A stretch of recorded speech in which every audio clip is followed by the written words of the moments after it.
¿Se han preguntado cómo sería nuestro sistema educativo si optásemos por utilizar enfoques teóricos de aprendizaje más actualizados y estrategias de enseñanza más innovadoras?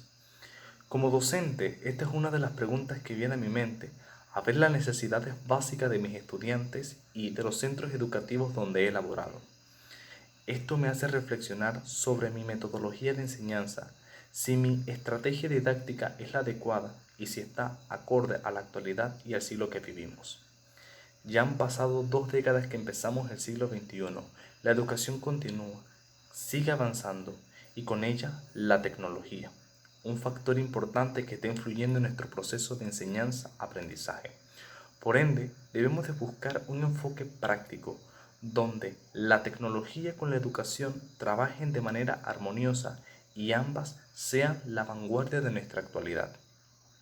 Cuando me refiero a enfoque, lo relaciono directamente con los fundamentos teóricos que utilizamos los docentes para impartir nuestras clases, ya sean enfoques conductistas, enfoques cognoscitivistas o enfoques constructivistas. El enfoque conductista es aquel que estudia la conducta y el comportamiento humano y de las personas a través de la observación. Nace a principios del siglo XX por el estadounidense John Watson, donde rechaza la psicología y los métodos de introspección. Él tenía la idea que el aprendizaje es un proceso interno y basó sus estudios en el comportamiento humano observable e identificó que esta conducta humana puede ir modificándose a través de estímulos, respuestas y reforzamiento hasta llegar en el aprendizaje. Un ejemplo claro de un proceso conductista en nuestros centros educativos es el timbre.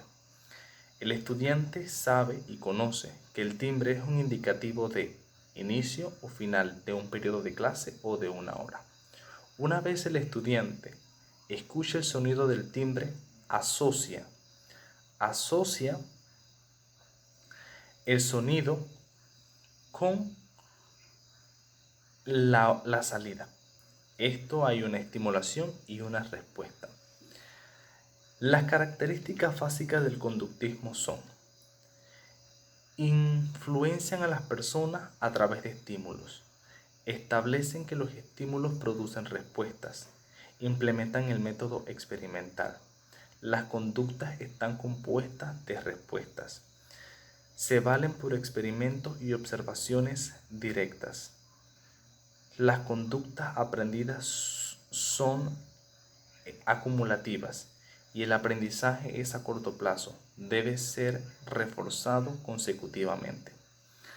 A diferencia del enfoque conductista, el enfoque cognitivista es aquel que estudia o la comprensión de las cosas basándose en la percepción de los objetos. Nace a mediados del siglo XX, entre los años 50 y 60, como reacción a la falta de capacidad del enfoque conductista en dar respuesta a numerosas anomalías. Además, establece la apreciación de la realidad. Es adecuada cuando se puede establecer relaciones entre las entidades, es decir, construir y reestructurar lo real. Ejemplo, un niño de 9 meses ha adquirido conocimiento desde el nacimiento. Desde el reconocimiento de voz y el rostro de sus padres hasta ladridos del perro. Poco a poco aprendió a diferenciar colores, formas, sonidos, sabores, con diversos objetos, personas y situaciones. Y todo esto gracias al desarrollo cognitivo. En lugar de haber perdido los viejos conocimientos, al obtener los viejos se fueron asimilando, organizando y equilibrando con los nuevos, dando lugar a una mayor adaptación de su entorno.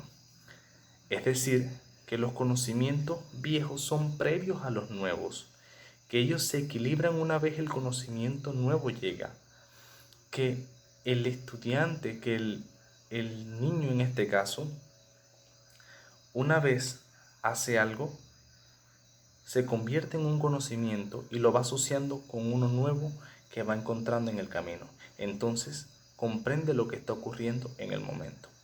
Es decir, que a mayor edad, su capacidad de entendimiento se aplicará. Las características del cognitivismo son: el conocimiento es funcional, se enfoca en procesos mentales, tiene como base de experimentación y forman una guía para el aprendizaje. Una vez dicho estos dos enfoques, podemos entender que el enfoque conductista se basa en la conducta y el comportamiento humano, y el enfoque cognitivista se basa en procesos cognitivos como la atención, la percepción y la memoria. Una vez entendido esto, entonces, ¿cuál será el mejor enfoque para utilizar en nuestros centros educativos? ¿Qué enfoque debemos utilizar para que el estudiante sienta atraído a las clases y no se sienta aburrido? Entonces, colegas docentes, ¿cuáles creen ustedes que es el mejor enfoque para utilizar actualmente en nuestras escuelas del siglo XXI y por qué? En lo personal, podemos implementar estos dos enfoques. Uno, el enfoque conductista en cuanto a reglamento y conducta se refiere, mas no así en nuestro proceso de enseñanza. Debemos utilizar ese enfoque cognitivista, donde el estudiante pueda aplicar su propio conocimiento y pueda hacer por sí mismo valer sus ideas, siendo nosotros sus guías. ¿Qué nos enseña esta crisis sanitaria que estamos viviendo actualmente? Velar por la utilización de la tecnología y de la educación juntas. Como lo dije al inicio, tienen que trabajar juntas e ir a la vanguardia. Sanitaria como lo es el coronavirus nos deja entendido que debemos regresar.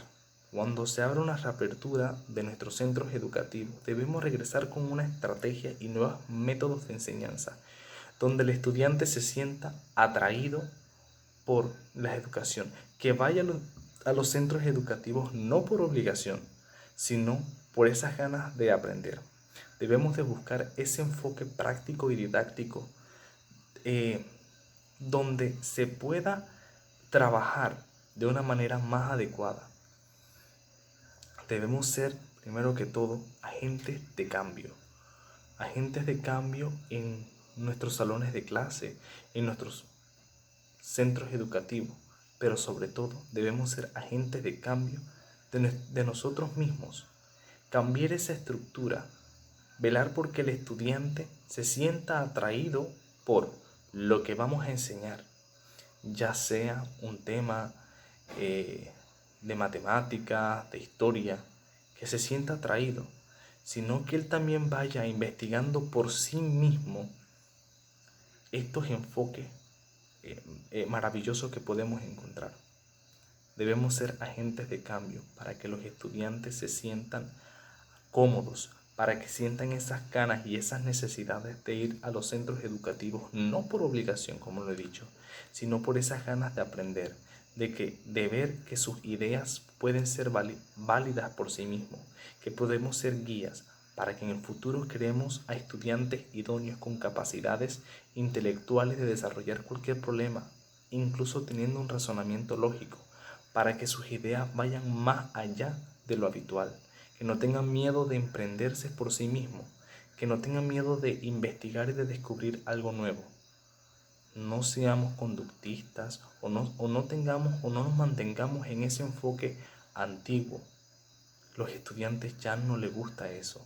Necesitamos valernos por un proceso nuevo donde el estudiante pueda atraerse y pueda valerse por sí mismo. Debemos ser agentes de cambio, señores, colegas docentes, para que nuestros estudiantes sientan esa necesidad de ser comprendidos, esa necesidad de aprender sin necesidad de ir por obligación. Muchas gracias.